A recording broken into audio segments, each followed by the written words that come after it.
ही पुडाची करंजी जेवेवर ठेवताच विरघळते। या करंजीला लेयर सुद्धा खूप छान येतात। तुम्ही बघू शकाल, अगदी आपण चहा खारी खातो ना, अगदी तशीच खारीसारखी लेयर्स असणारी ही करंजी तयार होते। ही करंजी बनवून खूप हलकी होते, खूप नाजूक असते, अजिबात तेलकट दिसत नाही आणि खायला सुद्धा अगदी जबरदस्त लागते। ही करंजी बनवायचं म्हणजे खूप सारे कन्फ्युजन असतात, होईल की नाही, जमेल की नाही, चुकलं तर, बिघडलं तर। तुम्ही कशाला काळजी करता, मी आहे ना यासाठी। तर या व्हिडिओमध्ये मी खूप साऱ्या टिप्स सांगितल्या आहेत, तेव्हा व्हिडिओ शेवटपर्यंत नक्की बघा।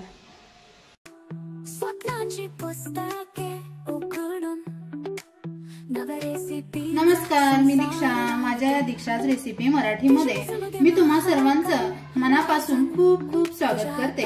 तर आज आपण बनवणार आहोत रव्याची साठा लावून बनवलेली खुसखुशीत अशी करंजी। करंजी ही खूप पद्धतीने बनवली जाते। उदाहरणार्थ मैदा, रवा किंवा मैदा आणि रवा मिक्स सुद्धा बनवली जाते। तर आज आपण इथे रव्यापासून खुसखुशीत करंजी बनवणार आहोत, ते सुद्धा झटपट। काही मैत्रिणींना असं वाटतं की पुडाची करंजी खूप वेळ घेणारा पदार्थ आहे, पण पुडाची करंजी बनवायचं म्हणजे पीठ चांगलं भिजवून घ्या, पुन्हा ते मुरत ठेवा, ते ठेचून घ्या। पूर्वीच्या काळी हे पीठ ठेचून घ्यायचे, आता नवीन पद्धतीने ते फूड मिक्सर मधून थोडे थोडे ते फिरवून घेतात। पण आज असं आपण काहीच करणार नाही, अगदी सोप्या पद्धतीने झटपट आणि कमी वेळेमध्ये आपली ही करंजी तयार करणार आहोत। चला तर मग जास्त वेळ न घालवता आपण आपल्या या खुसखुशीत रेसिपीला सुरुवात करूयात। तर करंजी बनवण्यासाठी आपण पहिल्यांदा करंजीचं सारण तयार करणार आहोत, मग पारीसाठी पीठ भिजवणार आहोत, त्यानंतर करंजीसाठी साठा तयार करणार आहोत। म्हणजेच आपण स्टेप बाय स्टेप बघणार आहोत। तर पहिली स्टेप आहे म्हणजे याचं सारण कसं बनवायचं ते बघणार आहोत। तर त्यासाठी लागणारं साहित्य आपण पाहूयात। तर सारणासाठी लागणारं साहित्य आहे, आपण इथं घेतलेलं आहे 1.5 वाटी रवा, 1.5 वाटी पिठी साखर, 2 वाट्या सुकं खिसलेलं खोबरं, थोडंसं तूप आणि तुमच्या आवडीनुसार ड्रायफ्रूट आणि 1 चमचा वेलची आणि जायफळची पूड घेतली आहे। आता प्रथम आपण कढईमध्ये 2 चमचे तूप घालून घेणार आहोत। तूप घातल्यानंतर आपण याच्यामध्ये रवा घालणार आहोत आणि रवा छान असा भाजून घेणार आहोत।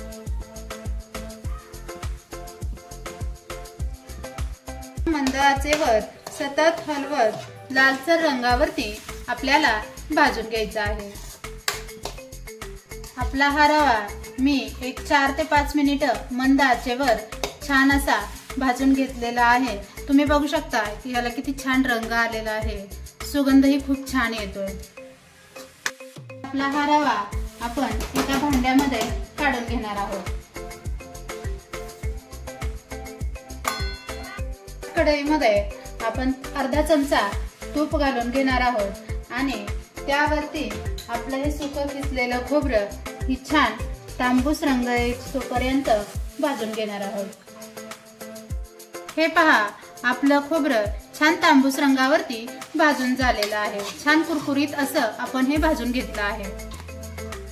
आता हे आपण या रव्यावरती काढून घेणार आहोत। पुन्हा आपण त्याच कढईमध्ये अर्धा चमचा तूप घालून घेणार आहोत आणि त्यावरती हे आपण घेतलेले ड्रायफ्रुट्स छान लालसर होईपर्यंत भाजून घेणार आहोत। ड्रायफ्रुट्स आपण छान भाजून घेतलेले आहेत, आपण आता हे काढून घेणार आहोत। ड्रायफ्रुट्स आपण छान भाजून घेतलेले आहेत, आपण आता ते काढून घेणार आहोत। आपण हे सगळे जिन्नस छान भाजून घेतलेले आहेत, त्यामध्ये आता आपण घेतलेली ही जायफळ आणि वेलचीची पूड घालून घेणार आहोत। तर त्यामध्ये ही पिठी साखर घेतली होती आपण 1.5 वाटी, ती घालून घेणार आहोत। आता हे सगळे जिन्नस आपण छान एकत्र मिक्स करून घेणार आहोत। छान असं सगळं मिक्स करून घ्या।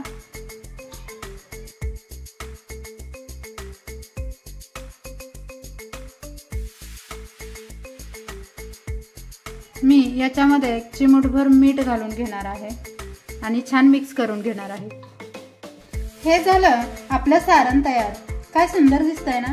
आमच्याकडे यालाच बाकर असंही म्हटलं जातं, तुमच्याकडे याला काय म्हणतात हे मला कमेंटमध्ये नक्की सांगा। हे सारण 2 ते 3 दिवस अगोदर जर बनवून ठेवलं तर करंजी बनवायला सोपी जाते आणि या पद्धतीने सारण बनवलं तर ते 2 महिने छान टिकून राहतं, कारण आपण हे सगळे जिन्नस छान असे भाजून घेतले आहेत, त्यामुळे ते 2 महिने छान टिकून राहतं। तुम्ही पाहू शकता आपलं सारण काय भन्नाट दिसतंय ना। आता आपण पुढची स्टेप बघूयात, जी आपण करंजीसाठी पीठ कसं भिजवायचं ते आपण बघणार आहोत। तर त्यासाठी प्रथम मी इथे एक मोठं भांड घेतलेलं आहे, त्यामध्ये आपण हा अर्धा किलो घेतलेला रवा घालून घेणार आहोत आणि त्यामध्ये हे चिमूटभर मीठ घालणार आहोत आणि छान असं मिक्स करून घेणार। आता आपला हा रवा छान मिक्स झालेला आहे, यामध्ये आपण छान कडकडीत तुपाचं मोहन घालणार आहोत। त्यासाठी इथे मी अर्धी वाटी तूप घेतलेलं आहे, ते मी आता छान कडकडीत गरम करून घेणार आहे। आता हे कडकडीत मोहन आपलं छान गरम झालेलं आहे। गरम झालं की नाही हे कसं ओळखायचं, तर थोडासा रवा घ्या आणि त्यावरती बुरबुरा, हे बघा पटकन वर येतोय, म्हणजेच आपले हे मोहन छान कडकडीत असं गरम झालेलं आहे। हे आपण आता आपल्या या रव्यावरती ओतून घेऊयात।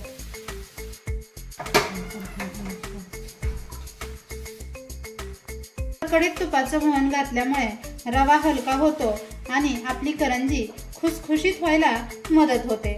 हे तूप चांगलं मिक्स करून घ्यायचं आहे। तूप रव्यामध्ये छान मिक्स झालं आहे।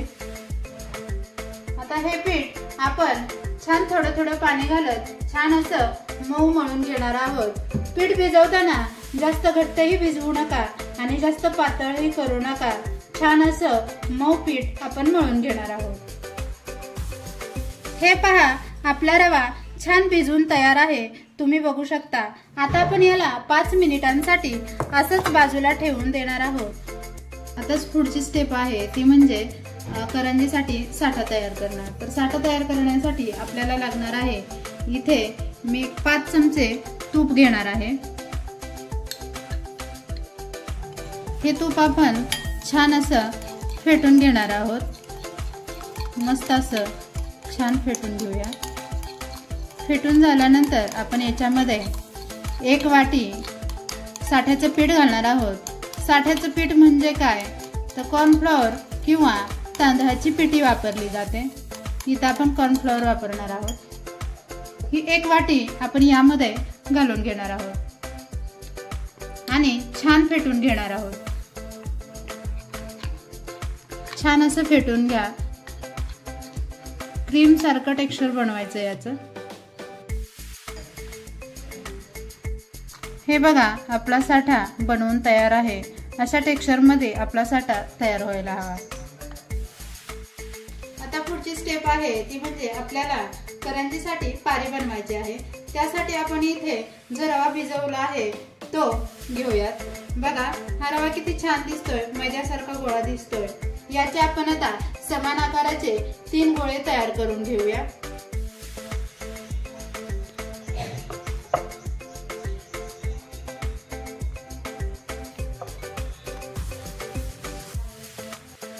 आपण चपातीसाठी ज्या आकाराचे गोळे बनवतो त्याच आकाराचे गोळे आपण येथे बनवून घेतले आहेत।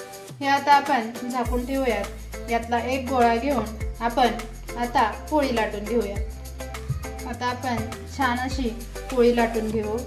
पोळी लाटताना जास्त पातळही नको आणि जास्त जाडही नको, मधल्या स्टेप मध्ये आपण ही पोळी छान अशी गोल लाटून घेऊ। हे बघा तुम्ही पाहू शकता की पोळी मी अशी छान पातळ लाटून घेतलेली आहे। आता ही आपण एका ताटामध्ये काढून घेऊयात आणि त्यावरती एक सुती कापड झाकून ठेवूयात, कारण रवा असल्यामुळे ते पटकन सुकण्याची शक्यता असते, त्यामुळे त्याच्यावरती एक सुती कापड झाकून ठेवा। दुसरी ही पोळी मी त्याच पद्धतीने छान अशी पातळ लाटून घेतली आहे। हे आपण ताटामध्ये काढून घेणार आहोत आणि त्यावरती सुती कपडा टाकणार आहोत। त्याच पद्धतीने आपण ही तिसरी ही पोळी लाटून घेतली आहे, यावरती आपण आता साठा लावून घेणार आहोत। पण त्याआधी एक टीप आहे ती म्हणजे तूप असं पोळीवरती स्प्रेड करून घ्या, म्हणजे आपला साठा लगेच लागला जाईल। कारण जेव्हा आपण साठा लावतो त्यावेळी पटकन असा स्प्रेड होत नाही, त्यासाठी ही महत्त्वाची टीप आहे, ती म्हणजे तुपाचा हात घ्या आणि पोळीवर असं स्प्रेड करून घ्या आणि मग साठा लावा। हे पहा, साठा बघा कसा लगेच पटकन स्प्रेड होतोय। अशाच पद्धतीने सगळ्या पोळीला आपण अशा पद्धतीने साठा लावून घेणार आहोत। हे बघा किती छान साठा लागला गेलेला आहे, अगदी व्यवस्थित दिसते पोळी, अगदी प्लेन दिसते। त्यासाठी त्याच्यावरती अगोदर तूप लावून घ्या आणि मगच साठा लावा, म्हणजे ते छान स्प्रेड होईल। आता आपण याच्यावरती दुसरी पोळी घालून घेणार आहोत आणि त्याच पद्धतीने तूप लावून मग त्यावरती साठा लावणार आहे। दुसऱ्याही पोळीला आपण छान साठा लावून घेतला आहे। त्यासाठी अगोदर पोळीला तूप लावून घ्या आणि मगच त्यावरती साठा लावा, म्हणजे ती चांगली प्लेन दिसेल पोळी, चांगला साठा स्प्रेड होईल त्यावरती। तिसऱ्याही पोळीला आपण छान असा साठा लावून घेतलेला आहे। आता याचा आपण एक घट्ट रोल तयार करून घेणार आहोत। छान असा घट्ट रोल तयार करा। आतमध्ये जर पोकळी राहिली तर त्याचे पदर सुटू शकतात आणि करंजी आपली फुटू शकते। छान असा दाबून दाबून घट्ट रोल बनवून घ्या। हा बघा, घट्ट असा मी हा इथे रोल बनवून घेतलेला आहे। आपण याच्या आता छोट्या छोट्या लाट्या तयार करून घेणार आहोत। तुम्हाला तुमच्या हिशोबाने तुम्हाला लहान मोठ्या कशा करंज्या हव्या आहेत त्या पद्धतीने तुम्ही या लाट्या बनवून घेऊ शकता। हे बघा किती छान लेयर्स आले त्याला। आता आपण हे छोट्या छोट्या कट करून घेऊयात।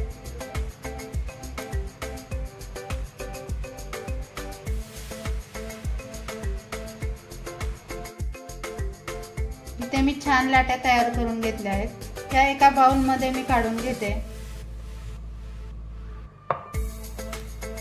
या आपण आता छान असं झाकून ठेवूयात आणि यातली एक लाटी घेऊन करंजी लाटून घेऊयात। आता आपण करंजी लाटून घेऊयात। हे जे लेयर्स दिसते त्या दोन्ही बाजूच्या मध्ये असं आपण थोडंसं दाबून घेणार आहोत आणि असं उभं लाटून घेणार आहोत। नंतर ते आयताकृतीमध्ये छान अशी पातळ पारी तयार करून घेणार आहोत।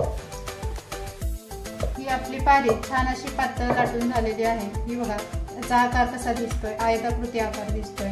आता आपण याला कडेने थोडंसं पाणी लावून घेणार आहोत आणि यामध्ये बसेल इतपत सारण भरून घेणार आहोत आणि ते छान असं सील करून घेणार आहोत। ते दाबून छान सील करून घ्या, म्हणजे ते तळत्या वेळी हे पहा बघा किती छान दिसते ना आपली करंजी।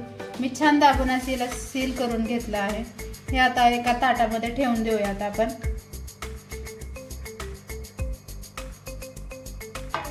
हे बघा, ह्याच्यावरती एक सुती कापड ठेवायचं आहे, कारण रवा असल्यामुळे आपली करंजी लवकर सुकण्याची शक्यता असते। त्याच पद्धतीने आपण अशी दुसरी पारी लाटून घेणार आहोत। लेयर्सच्या बाजूला ठेवून मधोमध असा दाब देऊन आपण ही पोळी लाटून आयताकृती अशी लाटून घेणार आहोत। पातळ लाटायची। दुसरी पोळी आपली त्याच पद्धतीने छान पातळ अशी लाटून झालेली आहे, तुम्ही बघू शकता आयताकृती आहे। आता कडेने आपण याला थोडंसं पाणी लावून घेऊयात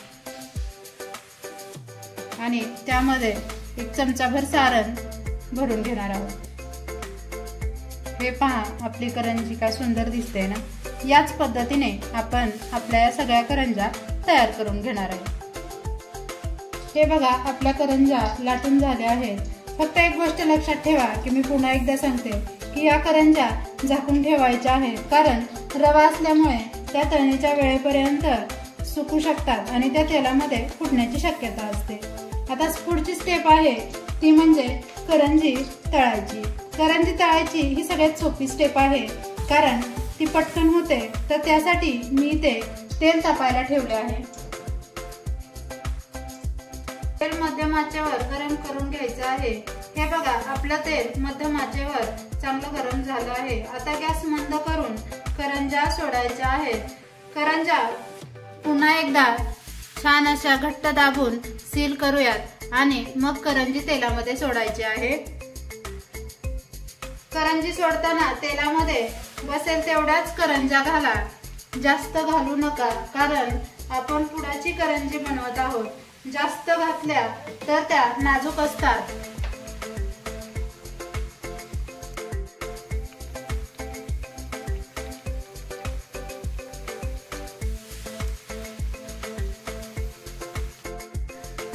तुम्ही बघू शकता करंजी आपली छान भाजते, छान लेअर्स आलेत त्याला. हे बघा, सुंदर दिसते ना. अशाच पद्धतीने आपण या आपल्या सगळ्या करंज्या तळून घेणार आहोत. याचे बबल्स कमी झाले की समजायचं आपली करंजी भाजून तयार आहे. करंजी जास्त वेळ भाजायची नाही. आता आपली करंजी छान भाजून झाली आहे. आपण ती काढून घेऊयात. तुम्ही बघू शकता काय सुंदर लेयर्स दिसतात ना. हे पण मस्त दिसत आहेत ना. हे आता आपण काढून घेऊयात एका जाळीमध्ये. तुम्ही बघू शकता की आपल्या या करंजीला किती छान लेयर्स आलेले आहेत. काय भन्नाट दिसते ना आपली ही करंजी. तुम्ही बघू शकता. मी तुम्हाला एक तोडूनही दाखवते. हे पहा.